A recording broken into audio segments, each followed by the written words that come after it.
Allahu Allahu Allahu Allah.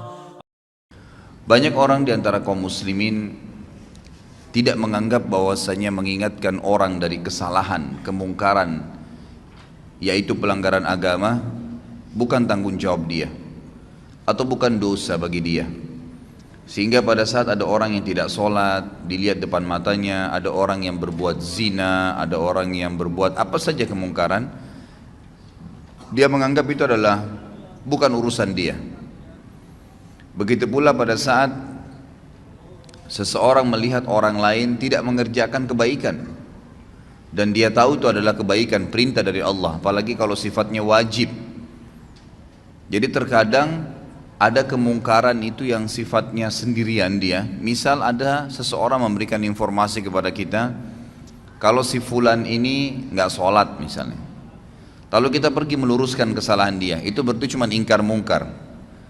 Ada kejadian yang lain, mungkin kita hanya menyuruh kepada ma'ruf saja, menyuruh kepada kebaikan saja. Seperti misalnya saya lagi ceramah begini, ini cuman mengingatkan kalau pas ada satu perintah agama yang saya sampaikan, maka itu berarti menyeru kepada kebaikan. Tapi ada hal yang bersatu keduanya, dan yang cenderung kepada dosa besar adalah ketiga-tiganya tentunya. Yang bersatu misal ada orang yang tidak sholat, maka kita pungkirin, kenapa nggak sholat akhi, kenapa nggak sholat ukhti, itu namanya ingkar mungkar. Lalu kemudian kita ikutkan dengan perintah ma'ruf. Misal kita mengatakan sholat itu kan wajib, Allah yang wajibkan, berarti itu menyeru kepada kebaikan. Ini gabungan antara keduanya, gabungan antara keduanya. Jadi semua ketiga contoh tadi itu masuk dalam kriteria dosa besar yang kalau orang tidak melakukannya. Yang lebih fokus lagi kata ulama adalah masalah yang ketiga, yang digabungkan, yang digabungkan.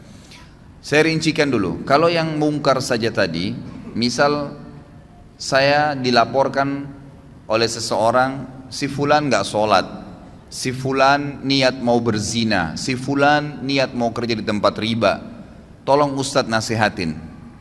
Saya lalu datang dan menasehatinya. Ini ingkar mungkar saja, ingkar mungkar saja. Nah ini kalau diminta kepada saya untuk meluruskannya, maka wajib saya harus bisa meluruskan. Kalau saya tidak luruskan, saya dosa besar, karena saya membiarkan orang terjerumus dalam perbuatan dosa besar itu. Tapi kalau yang sedang dia lakukan dosa kecil dan saya tidak luruskan, saya tidak ingatkan, berarti saya termasuk melakukan dosa kecil. Kalau menyeru kepada kebaikan, misal kayak ceramah seperti ini, maka ini lebih cenderung kepada hukumnya sunnah, kecuali memang ada satu kasus terjadi. Seperti contoh besok Natal misalnya, lalu saya tahu ada kaum muslimin yang melakukan perbuatan ikut-ikutan, lalu saya tidak luruskan, saya tahu itu, saya tidak coba menyampaikan yang ma'ruf, gitu kan. Maka berarti perintah agama memerintahkan agar kita merayakan Idul Fitri Idul Adha dan tidak ada hari raya yang lain, mengingatkan kepada ma'ruf. Saya tidak ingatkan, maka saya berdosa besar. Tapi kalau umum saja penyampaian ceramah itu hukumnya sunnah saja kalau dia sampaikan secara umum, gitu kan. Kemudian ada yang gabungan antara ingkar mungkar dan ambil ma'ruf tadi. Seseorang yang sedang tidak sholat di hadapan kita, lalu kita ingatkan, luruskan, lalu sekaligus kita sebutkan fadilah daripada ibadah itu, berarti menggabungkan keduanya. Lebih cenderung Imam Az-Zahabi mengatakan semua masuk dalam kriteria dosa, tapi ada rincian tadi. Cuman kalau digabungkan keduanya, ini sudah jelas dosa besar, mutlak, tidak ada lagi pendapat lain. Misal ada orang depan mata kita jelas-jelas berbuat kesalahan pelanggaran agama, ya, maka di sini wajib bagi kita untuk memungkirinya. Kalau tidak, dan sekaligus menggabungkan dengan ma'ruf, ya, diingatkan. Jadi jangan sampai teman-teman cuma bilang orang lagi berzina, jangan kamu zina, haram dalam agama. Itu nggak cukup. Itu cuma ingkar mungkar. Harus digabungkan. Apa alasannya? Apa solusinya buat dia? Karena zina itu perbuatan yang fahisyah, perbuatan yang buruk. Bayangkan kalau nanti perempuan yang kamu zinain ini hamil, bagaimana nanti citra nama kamu di keluargamu, di masyarakat?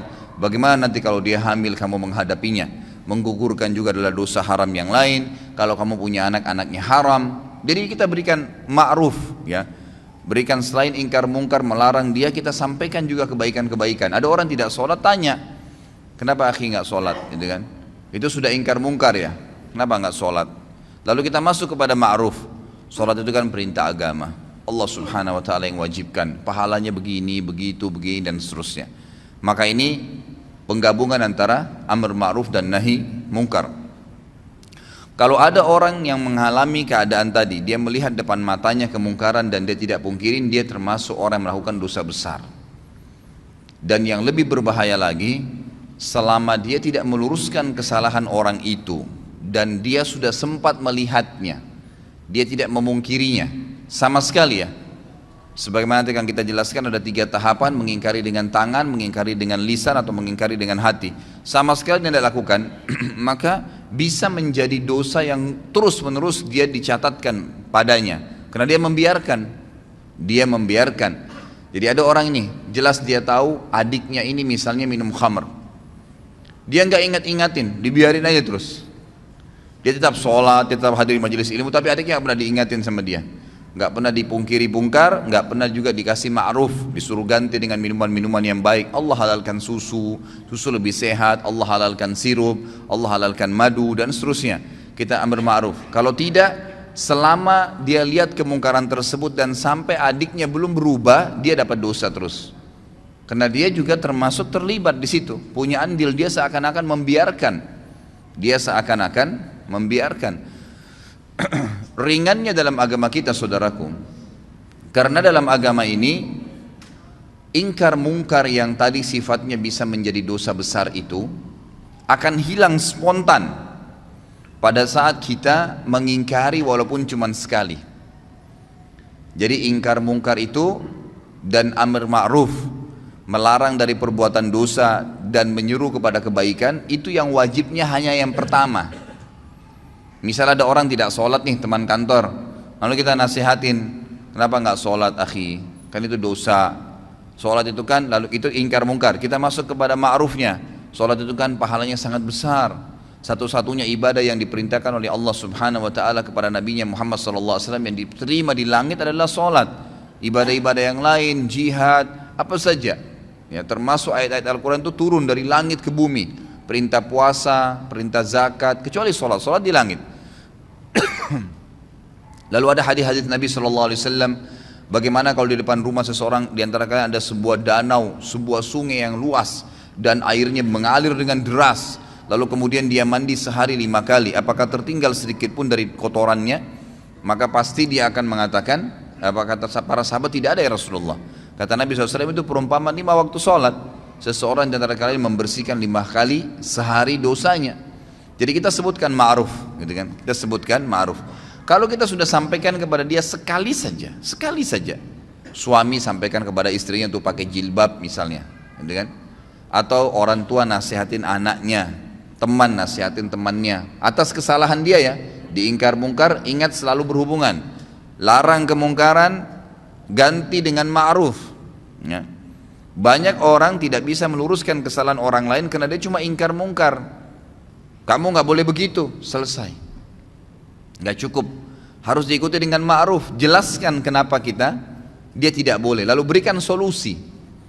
Zina pezina, solusi, berikan solusi pernikahan. Nggak usah pikir dia terima atau enggak, itu bukan urusan kita. Hidayah di tangan Allah subhanahu wa ta'ala, gitu kan? Ma'alaika illal balag. Allah SWT menyampaikan kepada Nabi SAW, tugasmu hanya menyampaikan saja. Tugasmu hanya menyampaikan, jadi tidak ada tugas yang lain. Kita cuma sampaikan hidayah di tangan Allah subhanahu wa ta'ala. Kalau sekali saja, sekali lagi, Anda sudah ingkar mungkar dan amr ma'ruf, maka gugur hukuman dosa besar. Nggak ada lagi sudah. Jadi kalau sudah diingatin sekali, yang kedua, yang ke-100, yang ke-1000 itu sudah sunnah hukumnya. Sudah sunnah. Suami akan lepas dari tanggung jawab terhadap istrinya yang tidak mau pakai jilbab kalau dia sudah ingatkan, jilbab itu haram kalau kamu memperlihatkan aurat kamu. Ingkar mungkar dan ambil ma'ruf. Kan kalau kamu tutup aurat kamu itu malah menjalankan perintah agama, dapat pahala. Kamu juga tidak kehilangan apa-apa kok, malah tidak diganggu oleh orang lain dan seterusnya. Maka sudah sekali. Ternyata istrinya masih belum mau lakukan. Dia boleh tetap mengingatkan, mendoakan, tapi minimal dia sudah lepas dari beban hukum nih. Karena hukum ini yang penting ya. Nah, sekali saya sudah cukup. Sekali saja sudah cukup. Saya kasih contoh banyak sekali ikhwah dan akhwat sekalian kemungkaran. Semoga Allah hilangkan ya. Maksudnya ini bukan dihilangkan total memang. Mungkar itu tetap ada, tapi minimal Allah Subhanahu tutupin ya hal-hal yang besar. Karena di Indonesia ini sangat luar biasa. Saya tidak bisa habis pikir terus terang, saya lihat pelang begitu besar di pinggir jalan, biskuit harus memperlihatkan perempuan yang dadanya terbuka. Apa hubungannya? Apa hubungannya antara biskuit itu dengan perempuan yang memakan itu dengan kelihatan semua badannya? Tidak ada sama sekali, hubungannya tidak ada. Jadi orang sebenarnya lebih melihat kepada artis yang sedang ada di pelang itu. Tapi yang berbahaya adalah kita ini lewat di pelang itu. Berapa banyak pelang yang kita lewatin penuh dengan iklan sampo perempuan tidak pakai jilbab, iklan biskuit tadi yang ini. Belum sekarang karena dibiarkan makin jadi.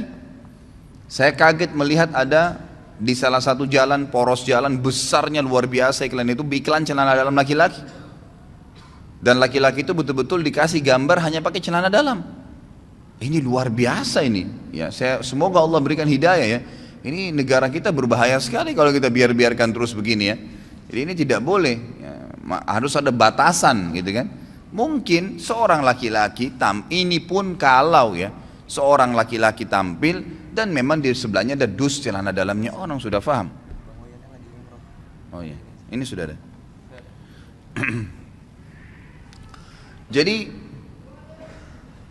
kalau misalnya diberikan iklan sesuatu, itu pun kalau digambar yang terpapar itu kan secara syar'i memang tidak boleh ya. Tidak boleh memang. Kalaupun orang mau lihat yang paling kecilnya, mungkin seorang laki-laki di sebelahnya ada dus celana dalam, mungkin itu kan. Tapi kalau ditampilkan tanpa baju, tanpa celana panjang, cuma celana dalam, lalu besar pelangnya, setiap perempuan yang lewat situ melihatnya, setiap laki-laki yang lewat melihatnya, itu kan, itu mungkar. Maka wajib Anda pungkirin ya, wajib dipungkirin, tidak boleh dibiarin. Kalau dibiarin dosa besar tuh. Dan kalau kita tidak pungkirin, lihat konsekuensinya, selama pelang itu ada, kita dapat dosanya. Karena semua orang yang lewat wajib pungkir.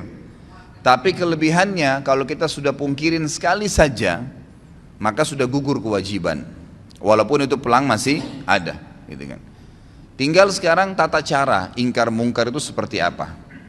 Imam Az-Zahabi mengangkat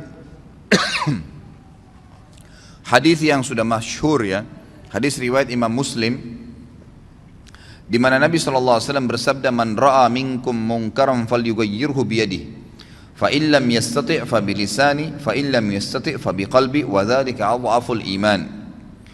Barang siapa di antara kalian melihat suatu kemungkaran, pelanggaran-pelanggaran agama, maka hendaklah ia segera mencegahnya dengan tangannya.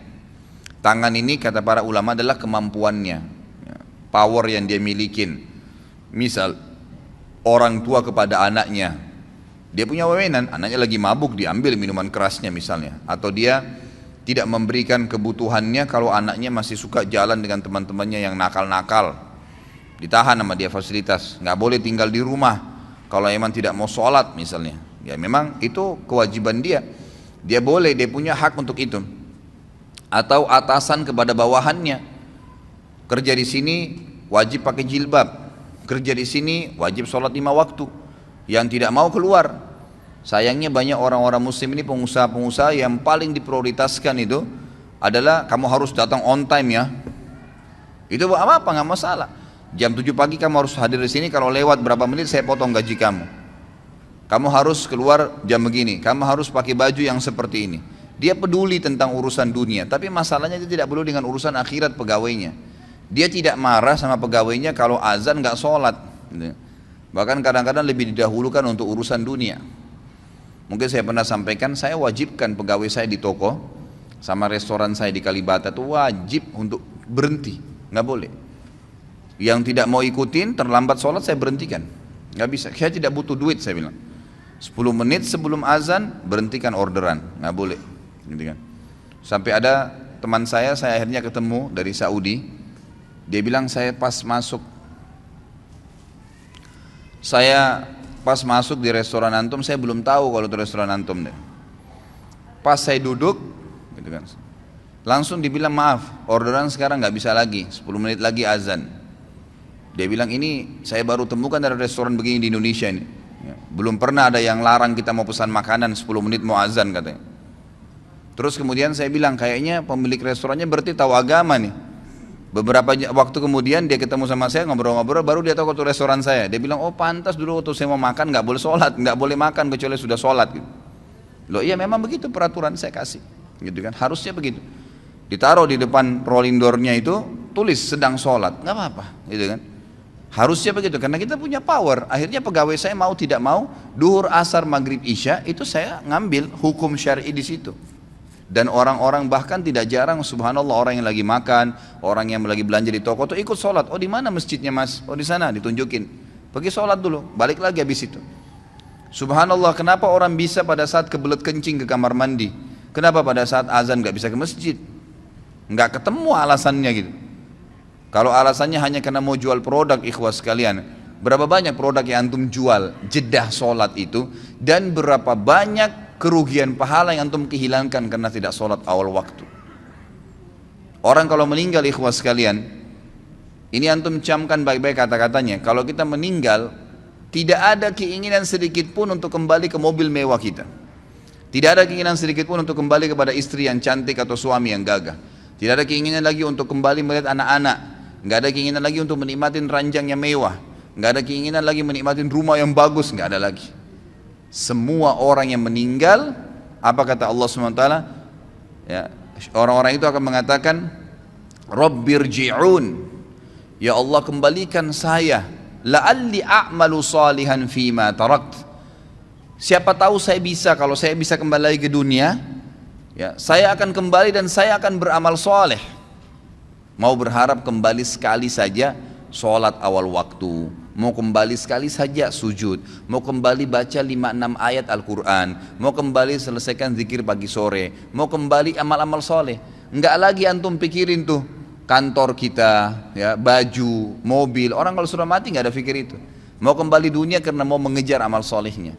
Sayangnya kita subhanallah lebih dahulukan kamar mandi karena ada hajat duniawi daripada kita harus berwudu dan pergi sholat ke masjid, gitu ya. Padahal berapa menit yang diambil, ya, berapa menit, nggak ada sama sekali, ya, yang diambil waktu di situ. Jadi harus mengingkari dengan tangannya. Kalau tidak bisa, kata Nabi SAW, maka dengan lisannya. Nasihatin, ikhwah, biasakan keluar mulut. Orang bisa ngomong semaunya di TV, di media. Orang yang tidak punya ilmu, tidak punya akhlak ngomong, nggak ada tata krama dalam ucapan-ucapannya. Kadang-kadang sampai mencoreng kehormatan agama. Ngomong semaunya. Kenapa anda ini atau antum ini yang sudah faham agama tidak bicara kebaikan? Syaitan kadang-kadang membuat kita ragu untuk menyampaikan. Sampaikan saudaraku.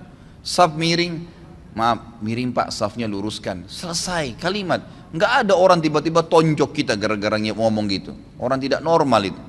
Apalagi kalau sudah masuk masjid mau sholat, insya Allah pasti dia bergerak kok, gitu kan.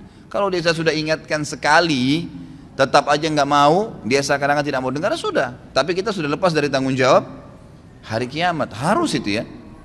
Dalam sebuah hadis yang sahih riwayat Imam Ahmad, kata Nabi SAW, siapa yang lihat kemungkaran pada seseorang dan dia tidak memungkirinya secara sengaja nih, betul-betul dia tahu di depan matanya. Jadi bukan misal ada orang berbuat mungkar di layar TV, kita nggak mungkin pungkirin kan.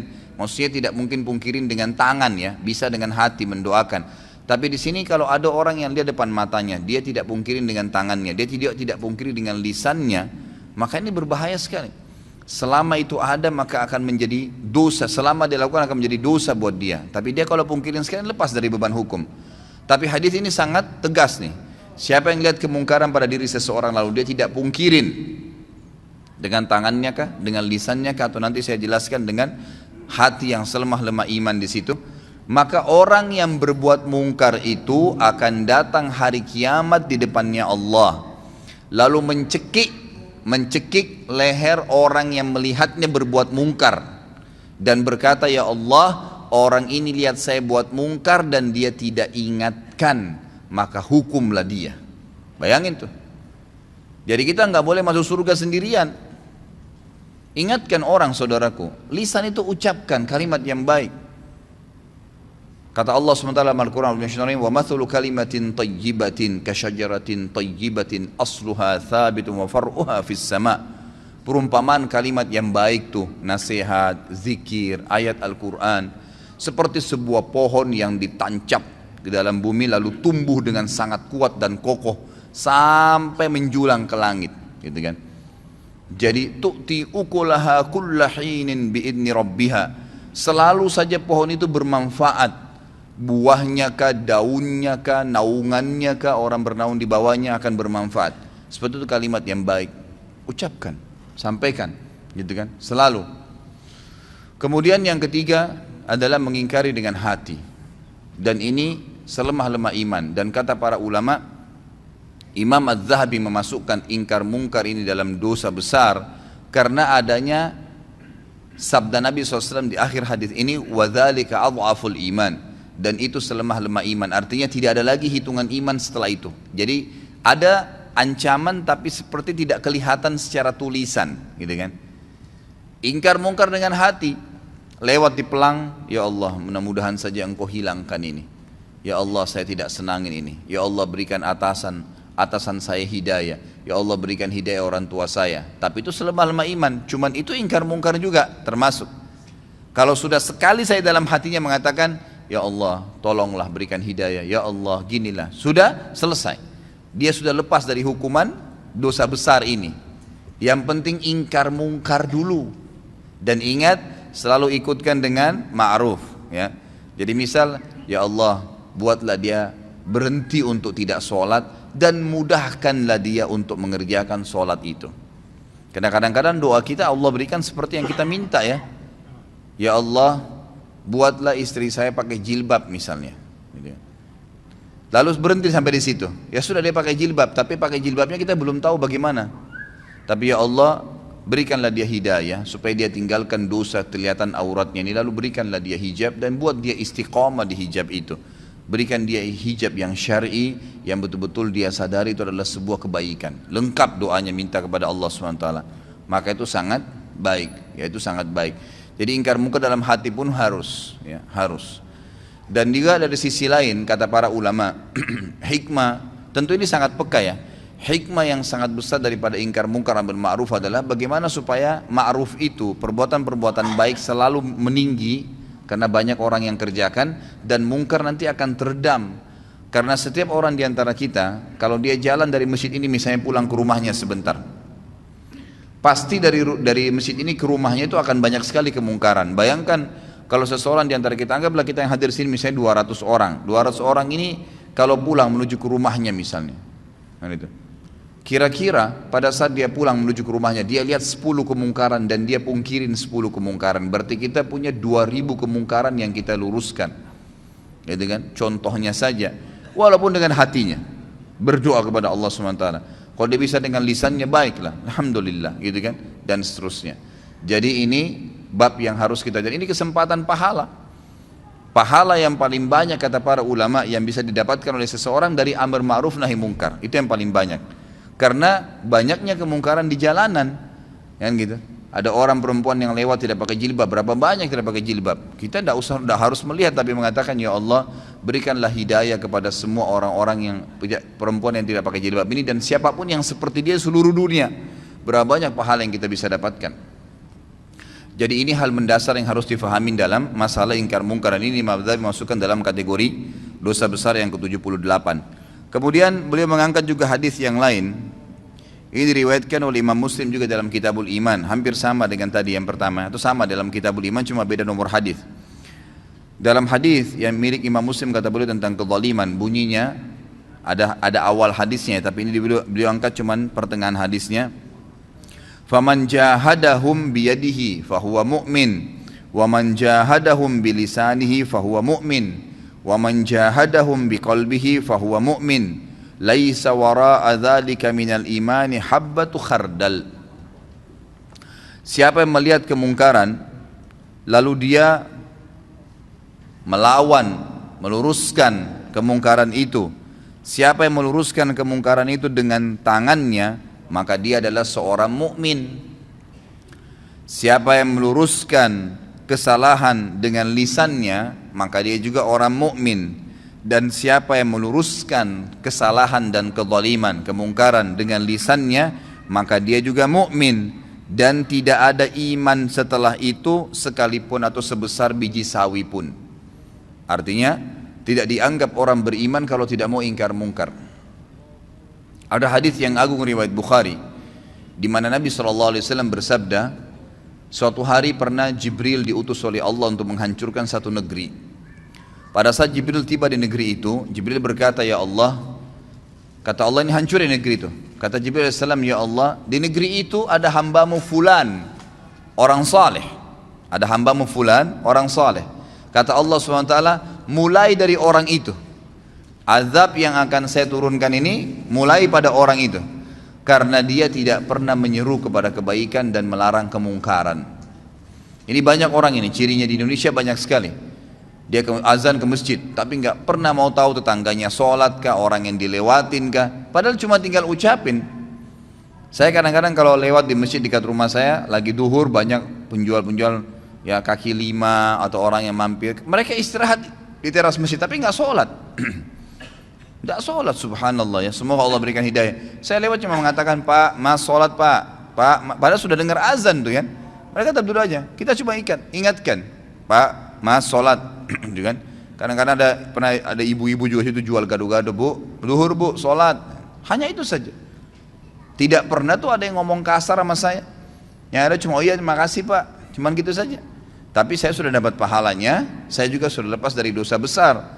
Dan lepas daripada ancaman tadi, orang yang berbuat kemungkaran yang tidak dipungkirin akan mencekik leher orang yang melihatnya kalau tidak mengingatkan pada hari kiamat, nuntut sama Allah di mahkamah Allah agar orang ini dihukum. Ya, orang yang dia berbuat kemungkaran ya. Makanya di sini harus kita biasakan diri kita, ikhwas sekalian. Yakinlah bahwasanya agama ini adalah agama yang lurus, agama yang benar, agama yang paling diterima di sisi Allah Subhanahu wa taala. Maka kita harus bangga dalam menjalankan agama ini.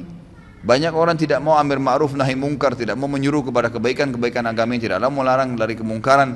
Itu karena alasan mungkin dia masih belum yakin tentang kebenaran agama. Kalau dia yakin, kenapa harus ragu? Kenapa harus ragu? Akhwat kita di belakang sana, kenapa ragu? Ukhti pada saat ketemu dengan seorang muslimah tidak pakai jilbab, tanya dia, kenapa enggak beli buku? Buku sering saya bawain, buku-buku ada dulu, saudariku apa yang menghalangi untuk berhijab, harganya mungkin cuma 10 ribu, 12 ribu rupiah. Beli 10 biji, 100 biji, sedekahkan, setiap ketemu orang, bagi, gitu kan, kasih. Itu nanti yang kita harapkan, dan kita bersyukur pada Allah pada saat meninggal, berharap bisa mengulangin perbuatan-perbuatan itu, karena sudah tidak bisa lagi menambah amal pada saat meninggal. Ya tentu kalau laki-laki masih ada pembatas dengan wanita kalau dia mau ngomong dalam syar'i ya. Tapi kalau akhwat kita, berapa banyak kesempatan untuk antunna, untuk kalian maksudnya ya. Kalau laki-laki biasanya dikatakan antum ya, kalau perempuan antunna, untuk antunna lakukan ya. Banyak sekali menyuruh perempuan-perempuan itu pakai jilbab, lagi belanja pakaian di pasar tidak pakai jilbab. Bu, assalamualaikum, salam, muslimah, iya. Bu, kok nggak pakai hijab Bu? Ya, mungkin dengan sambil bercanda, ibu kalau pakai hijab cantik juga kok, misal, gitu kan? Itu kan perintah agama. Sambil ngobrol, sambil bayar. Siapa tahu Allah berikan hidayah. Bayangkan kalau semenjak itu kemudian dia pakai jilbab, misal, dia pakai jilbab. Selama dia pakai jilbab sampai dia meninggal, Anda dapat pahalanya. Karena Anda penyebabnya. Gitu kan? Nabi SAW jelaskan kan, man dalla ala khairin kana lahu mithal ajri fa'ilihi min ghairi an yanqus min ajri fa'ilihi syai'a. Siapa yang menyuruh kepada kebaikan, maka dia akan dapat pahala pelaku kebaikan itu tanpa dikurangin sedikit pun dari pahala pelaku kebaikan itu. Misal saya suruh orang pakai jilbab tadi, kemudian dengan dia pakai jilbab dia dapat 1000 pahala. Maka Allah memberikan saya bonus karena saya menyuruh dia, maka saya akan dapat pahala 1000 seperti dia tanpa mengurangi pahalanya, Itu luar biasa. Maka semestinya kita coba gunakan kesempatan gitu. Saya masih ingat terus ya, terngiang-ngiang teman dekat saya Ali Arimi di Mekah, semoga Allah jaga beliau. Subhanallah, sudah berapa tahun putus hubungan, sekarang baru masuk ke WhatsApp saya kemarin. Saya ingat betul dia sama istrinya di Indonesia, waktu masih tugas ngajar, dosen di Indonesia 4 tahun, dia sahabat dekat saya. Selalu dia, subhanallah, kalau jalan ke mall, jalan ke pasar sama istrinya, Selalu dia bawa buku terjemahan bahasa Indonesia dan ditaruh di tas istrinya. Kalau ada pegawai perempuan, apa saja, aksesoris, jual di restoran, apa segala, ditanya, dia suruh istrinya tanya, muslimah bukan muslimah? Kenapa nggak pakai hijab? Gitu kan? Kadang-kadang cuma dijawab dengan senyum, kadang-kadang oh iya. Kalau cuma ditanya kenapa tidak pakai hijab, pakai ingkar mungkar ya. Harus ikutin dengan ma'ruf. Begini langsung, ya. Langsung dijawab, langsung diberikan gambaran kenapa nggak pakai hijab. Hijab itu perintah agama loh. Nah, jadi ada ma'rufnya. Ada yang memotivasi dia, jangan di-cut di situ saja. Kenapa nggak pakai jilbab? Dianggap dia dihardik. Tapi kalau kita masuk ke amar ma'ruf, dia merasa dididik, gitu kan? Dengan cara apa? Kita mengatakan pakai hijab itu adalah perintah agama. Bayangkan kalau setiap orang melihat Anda, yang itu. Dari sini saya tempat kerja, pulang ke rumah, 10 orang yang dilewatin. Mungkin ada tukang becak, tukang gerobak, supir taksi, siapa sajalah orang yang lihat, setiap laki-laki lihat dapat dosa. Ngapain panen dosa itu untuk apa? Misal kita sampaikan, subhanallah, mungkin dia dapat pahala gitu kan. Saya pernah amalkan, saya akhirnya semenjak itu ya, semoga Allah berikan beliau pahala. Saya coba kemanapun saya pergi, saya coba bawa buku-buku. Kadang-kadang saya mampir di pinggir jalan penjual buah. Kalau ibu-ibu yang jual saya tanya, muslimah? Iya. Kadang-kadang cuma pakai topi di kepalanya dianggap sudah hijab tuh. Coba kita ingatkan, Bu, pakai jilbab itu dalam Islam wajib, Bu. Itu kan diperintahkan oleh agama dan leher itu termasuk aurat gitu kan. Ada buku, ini ada buku mungkin ibu bisa baca. Ada penjual nasi padang di dekat rumah saya. Pas saya masuk, ini suaminya Masya Allah suka hadir di masjid sama saya gitu, dekat rumah. Begitu saya masuk ke rumah makannya, ada lukisan wanita Bali besar, mungkin hampir setinggi dari lantai ke temboknya dia, mungkin 3 meteran lukisan itu.